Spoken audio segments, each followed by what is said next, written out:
बॉलिवूडची अभिनेत्री श्रीदेवी आपल्या सर्वांनाच माहिती आहे, पण सोबतच श्रीदेवी सारखीच दिसणारी एक अभिनेत्री होती, ती म्हणजे दिव्या भारती। पण तुम्हाला माहिती आहे का, दिव्या भारती सुद्धा श्रीदेवीची फॅन होती। दिव्या भारती जेव्हा फिल्म इंडस्ट्रीत आली तेव्हा तिची एक इंटरव्ह्यू घेण्यात आली होती। या इंटरव्ह्यू मध्ये तिला प्रश्न विचारण्यात आला होता की तुला सुद्धा श्रीदेवी सारखीच दिसतेस किंवा तू श्रीदेवीच वाटतेस असं म्हणतात, या कॉम्प्लिमेंट नंतर तुला काय वाटलं?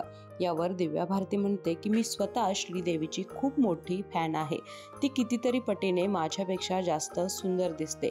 मी अगदीच तिच्यासारखी दिसते असं जेव्हा म्हटलं जातं तेव्हा मला खूप भारी वाटतं। पण निश्चितच बघायला गेलं तर श्रीदेवी ही माझ्यापेक्षा सुद्धा सुंदर आहे असं मला वाटतं, असं दिव्या भारती म्हणाली होती। तुम्हाला दिव्या भारतीचे कोणते चित्रपट सर्वात जास्त आवडतात किंवा तिची गाणी कोणती आवडतात हे कॉमेंट बॉक्समध्ये नक्की कळवा। ही स्टोरी आवडल्यास लाईक करा आणि जास्तीत जास्त शेअर सुद्धा करा।